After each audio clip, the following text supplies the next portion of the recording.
Patuloy na nagbibigay serbisyo. Pag-asa at saya. GMA Regional TV. Kapuso ng bawat Pilipino.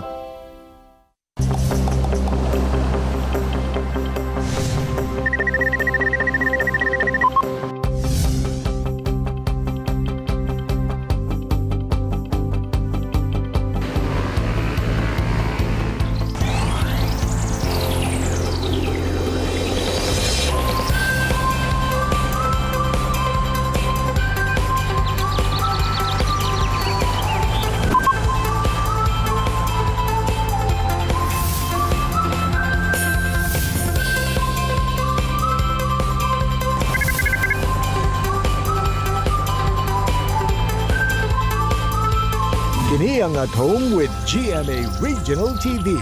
Good morning mga kapuso all over Mindanao. Labi na sa mga taga Malita o Jose Abad Santos sa Davao Occidental Province. Say mayong buntag! Mayong buntag sa Jill ato sa greet ug good morning. Assalamualaikum sa itong mga kapuso din sa Jolo ug Indanan sa Sulu Province. Karong buntaga mga kapuso atong sayron ang pamaagi sa pag-atiman og reptiles at kauban ang reptile pet collector nga si Joe Fernando Kilian. Samtang say gidayig sa netizens ang disenyo sa bagong tukod nga balay sa couple nga sila Grace Jane Arnaiz ug Raymond Paulo Hardinico dinhi sa Davao City. Diyang gi-upload nila ang photo sa social media. Apan unsa kaha ang ilang istorya nga siguradong kakuhaan ug pagtulunan sa atong mga kapuso. Kana atong sayron unya taod-taod. Samtang sa BizTalk, makachika na Attorney Resi ang kapuso actor John Lucas.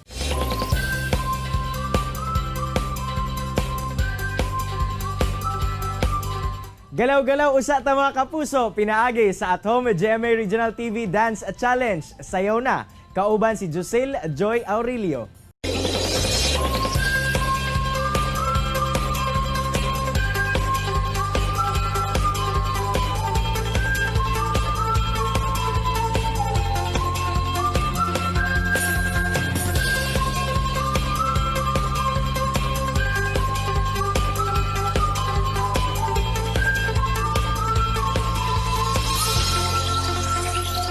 Wow, galing naman! Mga kapuso, aron makita sab sa tibuok Mindanao ang inyong At Home with GMA Regional TV Dance Challenge video. I-post lamang kini sa iyong social media account ug ayaw kalimti ang pagbutang sa caption ug hashtag At Home with GMA Regional TV Dance Challenge ug hashtag GMA Regional TV. Feel better at home ug sayaw na mga kapuso!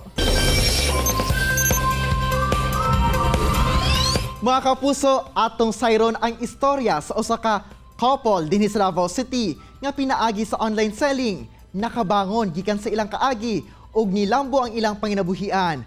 Ug nakatukod na sab sila sa ilang dream house in their 20s. Atong makauban karon si Grace Jane Arnaiz ug Raymond Paulo Hardinico. Ma'am Grace ug Sir Paulo, maayong buntag ug dayon sa At Home with GMA Regional TV. Kamusta na mo? May buntag, sir. Okay lang kayo, sir. Overwhelmed pa mi sa mga messages sa netizen, sa ilang mga inspirational na messages sa mua. Wow, great to hear that, ma'am.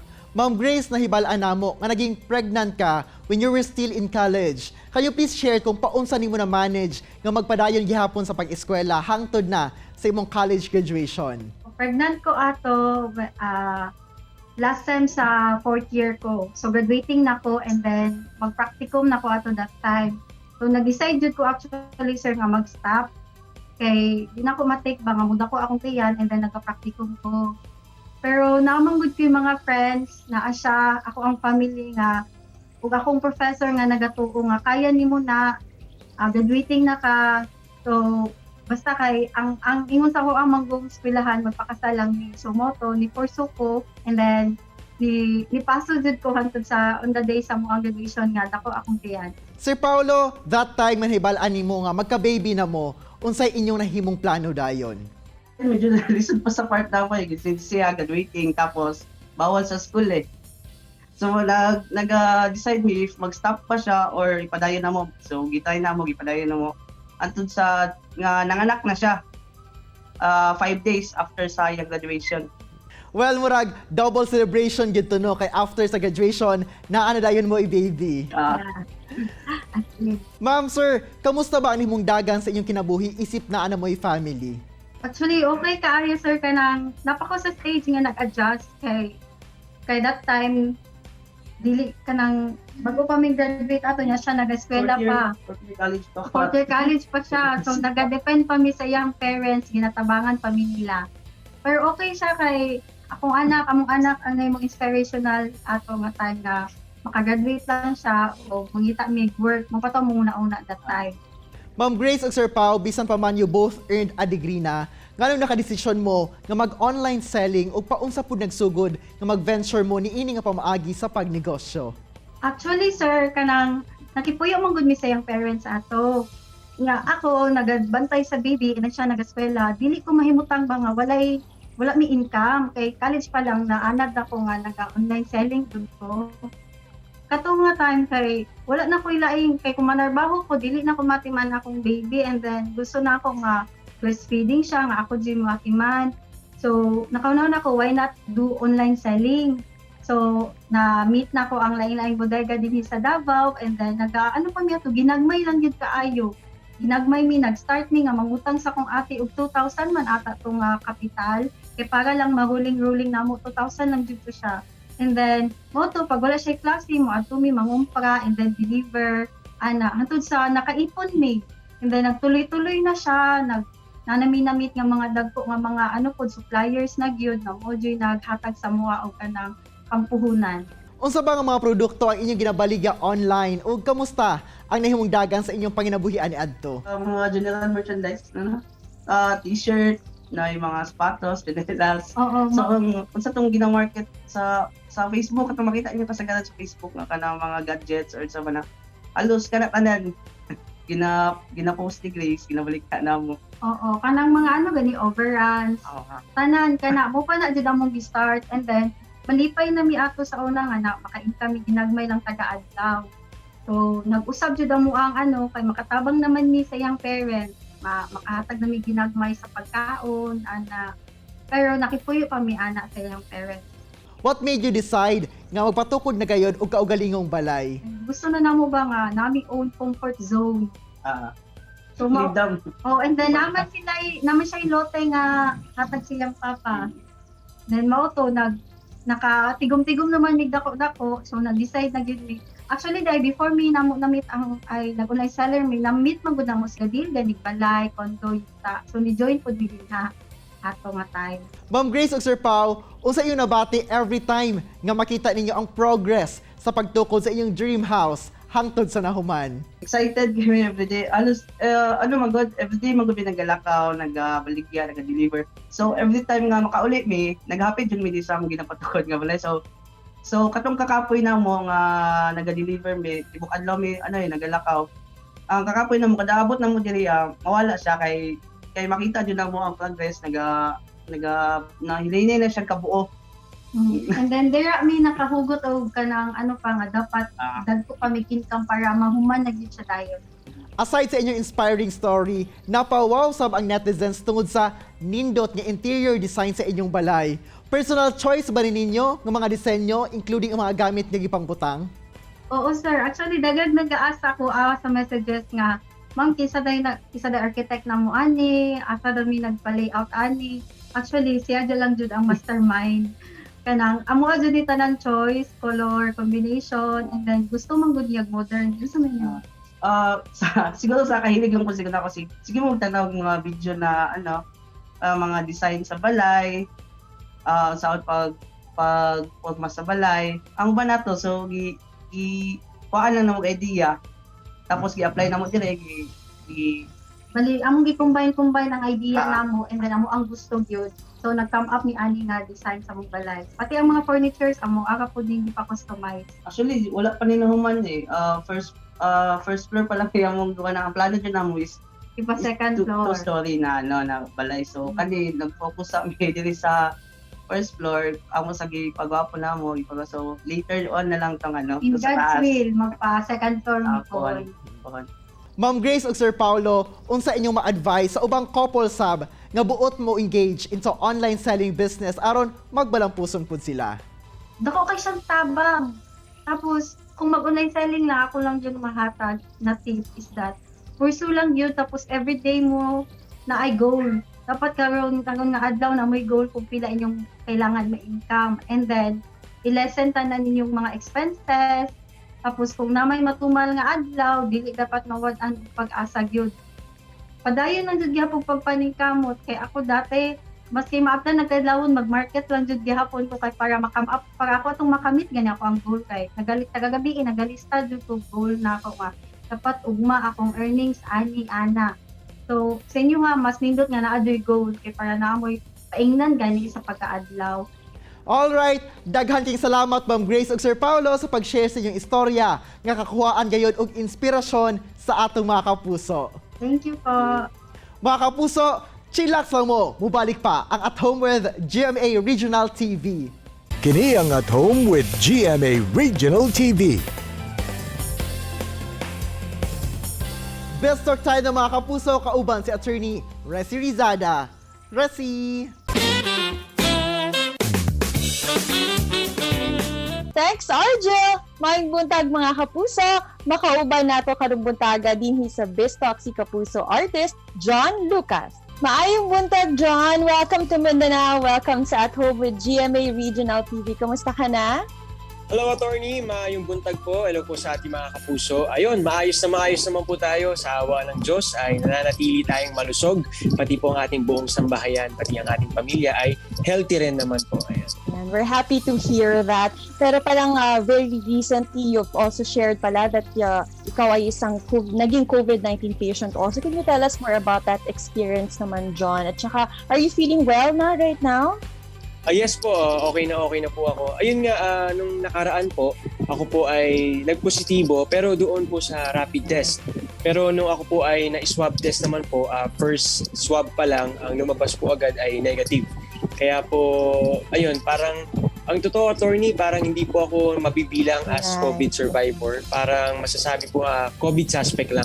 Kasi nga po, doon sa first swab testing natin, nag-negative po agad tayo. I'm sure that that terrified you somehow, no? Kahit nasa ano pa lang, rapid test lang, nag-positive ka. But of course, ang confirmatory test naman dapat is the swab test. Pero ano mga pag-ingat na ginawa mo naman, John, after that experience? Ayun, attorney, mas naging doble ingat po ako. Lalo na kasi noon, madalas po may nag-deliver po dito. Kahit hindi tayo lumalabas, syempre yung mga gamit po na natatanggap natin, mas extra linis, talagang disinfect para po mas masiguro natin na mawala po yung kung anumang virus or germs yung nandun po sa isang bagay na yun. Ayun po. Ikaw ang isa sa mga bagong stars naman ng Kapuso Network. Of course, nung kasama ka na namin dito sa GMA, did you feel welcome and kumusta ang pagtanggap sa iyo ng mga kapuso natin? Yes po, mula po nung unang araw, talagang ramdam ko na po na welcome po ako sa GMA. Mula po sa aking manager, mula po sa aking handler sa GMA Artist Center, ako po ay sobrang thankful and grateful na ako nga po ay kapuso na. Kasi totoo po, ramdam ko na parang bahay, ito dapat pala yung bahay ko po. Parang ganun, may ganung feeling sa akin po noon eh. Hanggang sa dumating na po nga sa set na ako po ay nagkaroon ng show, yung mga artista po nakasama ko, mula po sa production, talagang feel ko po yung light environment na talagang kapuso ka po nila. Ganun, kumbaga, nandun po yung essence ng pagiging kapuso. Napi-feel ko anywhere, everywhere ako magpunta sa GMA. Yeah, and speaking, you've mentioned about set. Ito, unang project mo pa lang dito sa Kapuso Network. Big project agad sa pinag-remake ng Descendants of the Sun. Na ito, John, kumusta ang pakikipag-trabaho mo, of course, with big stars sa DOTS at saka ano na mga paghahanda nyo ngayon? Are you going to resume taping ba or nagtitaping na ba kayo? Yes po, nagtitaping na po kami. Pero ayun, bago po yan, yung experience ko po sa aking trabaho with the Primetime King and the Ultimate Star, sobrang the best. Sobrang thankful ako na nakasama po ako sa show na ito. Ang dami ko pong natututunan, lalong-lalo na po kay Big Boss, na talaga namang hindi mo makikita or mafe-feel na siya po yung tinatawag nating Primetime King. Ayan, ito imbitahan natin ang lahat ng ating mga kapuso, John, na abangan of course, ang Descendants of the Sun. Ayun, mga kapuso, mapapanood nyo na po ulit ang Descendants of the Sun, the Philippine adaptation. Sana po ay patuloy nyo po itong tutukan. Huwag po kayong magsasawa dahil alam nyo ba, mas marami pang eksena ang totoong magpapakilig sa inyo. Eksena ni Big Boss at ni Doc Maxine. Pakikiligin po namin kayo. Abangan nyo rin, baka may eksena kami ni Big Boss, baka mas kilig po. Ayan, salamat po ng maraming. Thank you so much. Thank you. Thank you very much, Sean. Maraming salamat Thanks, for joining attorney. us this morning. And that was Kapusong John Lucas. Tutok lang mga kapuso, kay mabalik pa ang At Home with GMA Regional TV. Kini ang At Home with GMA Regional TV.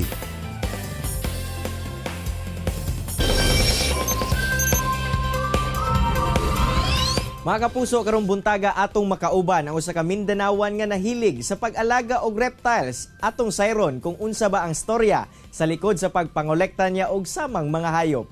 Makauban nato ang reptile pet collector nga si Joe Fernando Quilian. Sir Joe, mayong buntag og dayon sa At Home with GMA Regional TV. Kamusta, sir? Maying buntag mga kapuso and Sir Sai. Okay ka man ko dahil, sir? Sir, unang-una, paunsa ba nagsugod ang imong pagkahilig sa pag-alaga og mga reptile?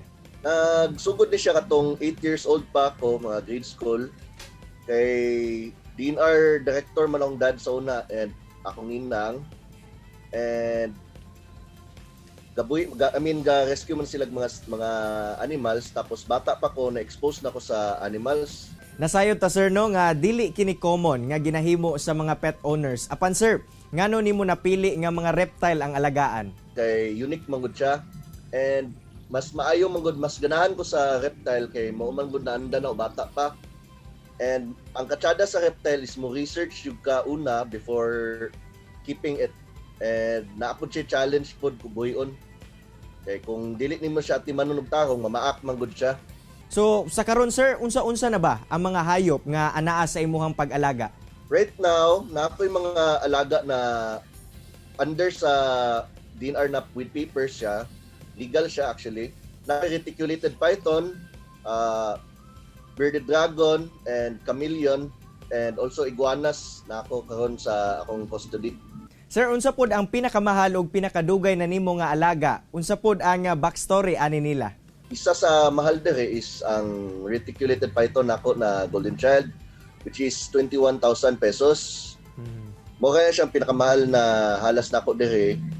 And ang pinakadugay nako, dili gadugay sa ako ang mga halas before and mga reptiles kay before gabuhi ko is wala magud sila mga papeles sa DNR, so gina-turn in na lang nako sila. Right now, ang pinakadugay jud nako na animals diri sa akong balay is kaning legal pets nako na mga 1-year-old pa kapin.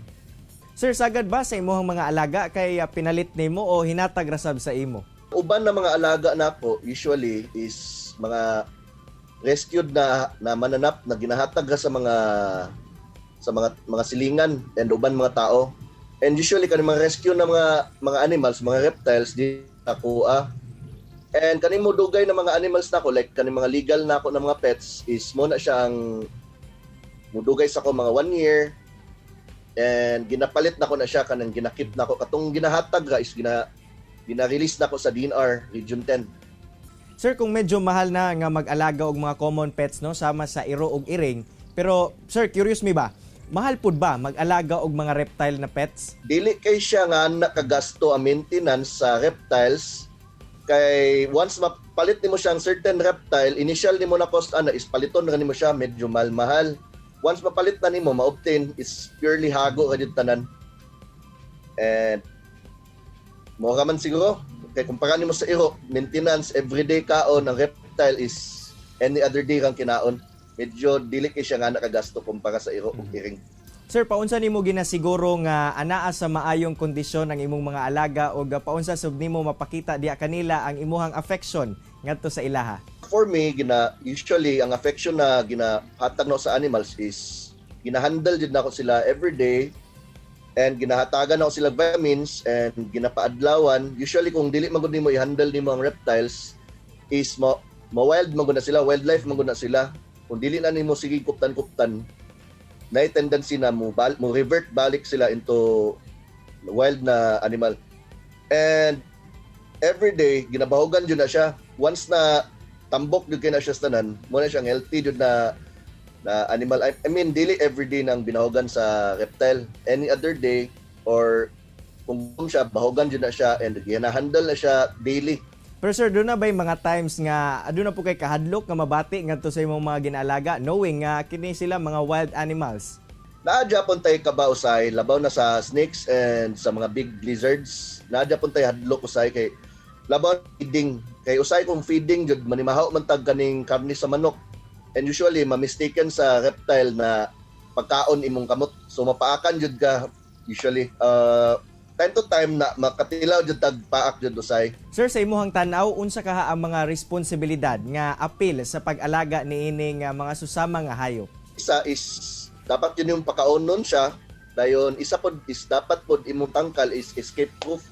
Dili pod na siya makabuhi kay once makabuhi na siya, able ka na makabahog siya, then makakontain siya. Kay once na dili na nimo mabuhat, di kamuhan man ka or mamatay nimong exotic pet. Daghang kang salamat Sir Joe sa imuhang oras ug higayon nga gihatag sa At Home with GMA Regional TV ug amping pirmi sir. Thank you, sir.